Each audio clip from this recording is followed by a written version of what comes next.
People should go and say to them. Well, So, Jörn, you were in the middle of telling us what. yes, I'm glad that you're happy, but what you've shown in this movie just isn't. It's not realistic to find. And we also see in the end of the movie the lady from the United Nations trying to explain that that is cultural stuff going on here, and it's not really slavery as you show it. And there are 3,000 to 6,000 NGO people in the camps every year. The camps are extremely open because they are 100% dependent on the international community for food and for just living. So there's a lot of people going into the camps every year. Friends of mine have lived there for several months. They have written theses about Sahrawi culture. I also have friends that have written about slavery in Mauritania and about the black population in Senegal. And what you find in this movie, no one else has seen. State-governed slavery where people own each other. It's never been seen before. The Human Rights Watch report Yeah, the produces, Human Rights Watch report. produces, it shows exactly Can you what let I've me been talk? trying. No, Violeta, I don't think he was finished, actually, and then I'll pass the word on The to Human you. Rights Report is talking about what we've been discussing all along, vestings of slavery, which is something very different than what you show in your movie. You could have done a movie about that, and it would still be a very important document to slavery. But you've chosen to go far beyond that, and there is clear evidence of manipulation in your movie. Jörn, one more question to you. The results of what you've done in terms of approaching Front Polisario, or the responses, but tell us a little bit about how has this gone down with this liberation movement? We've sent this letter a few days ago. Right, So okay. there's not really much of a response Yeah, time. so there isn't for- much to talk about No. On that. I thought it was a topic. few years ago. No, No, the sorry. Human Rights Watch report came In 2000, years ago. yeah, after we told them, and after Dan and I went and talked to them. But anyway, I will tell you a little story, because when I went to the Western Sahara, I showed Fatim's mother the response of the United Nations lady. And she said to me, "What do you call when you take a child away?" And I say, "Kidnapping." She say, "It's a crime." I say, "Yes, it's a crime." What did they say when they took my daughter and my 3 sons away from me? A cultural practice. I didn't know what to answer.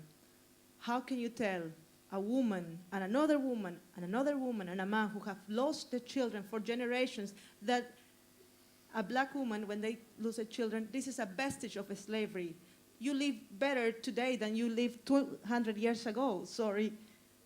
In the Western Sahara, when they couldn't see each other for 43 years, how can I tell this woman this is a vestige and you are better? I'm sure in maybe 200 years you will be able to see your daughter once a week. How can I say this? I can't. I think that this is an excuse. In Rwanda, they call acts of genocide. 1 million people died. So vestige of slavery, it's just a nomination. What's a vestige of slavery? And the Human Rights Watch report also shows a liberation card of a person dated in 2007, signed by the Minister of Culture and Religious Affairs of the Polisario. Okay, the Polisario say that's not true. But even if, like, that's a false document, even if it was a false document, what do I need to make myself a liberation paper if I don't need it, if slavery is illegal? Violeta, I have another question for you. In this country, all journalists are strongly encouraged to let their work be guided by a certain code of ethics called in Norwegian Vær varsom-plakaten, be careful. It basically means Be careful. be careful about what you do as a journalist. And one of the leading principles of that is that no matter how important an issue you're getting at and you've gotten grasp of in your work as a journalist, you are professionally obliged to protect your sources, your informers, from themselves, so to speak. What that means is that when people tell you something that can be harmful to themselves, then it's your obligation to do that consideration for them, because very, very many people speaking to various media may not know the consequences of what they say. Tell us a little bit about your thinking around such questions. First of all, I'm not a journalist. I'm a filmmaker. Second of all, I'm a human being. And when 16 and 17 years old people come and tell me their stories and they do not want to live like this, I can't be an accomplice of another 50, 100, 200 years of slavery. You know, I just can't. I couldn't do it. I couldn't live with myself.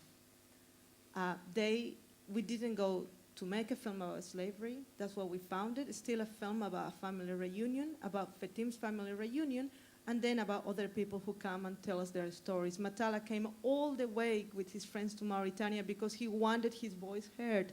Tislam, it was just 16. And I remember me telling her, are you sure of what you're doing? And I do have all this documented.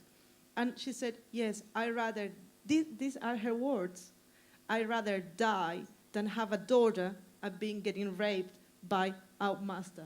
I'd rather die before that happened to me again. So this is my human being first.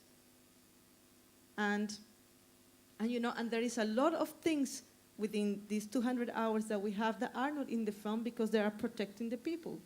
They say a lot more, and we had a lot more people who came and said a lot more stronger things. But this film is not about proving that slavery exists. I think, you know, it's about supporting the work of Anti-Slavery International. We want, and actually the Polisario representative in London perhaps been bothering Romana Caccioli from Anti-Slavery International a lot and say, go. But they do not want to give her enough time or real freedom to go and work there. So she said, no, I'm not going to go until that happens. Tina, I mentioned in my introductions of you that you are also a board member of Anti-Slavery International. The Norwegian branch, I have to say, the sister branch. organization. Yeah, Fine, but to still, correct that. there must be experience in that organization, and what are the more and less effective ways of going about combating slavery? What are there any useful experiences on that? Well, in this case, I know I can't speak on behalf of Anti-Slavery International, but the Romana, who Violetta refers to here, I know that they want to go in and investigate, and but it's also for them a matter of funding, actually, to be honest. So it's the fact that they haven't had the funding yet to go in. Whether they won't get access or not, she hasn't mentioned to me, so I can't say that.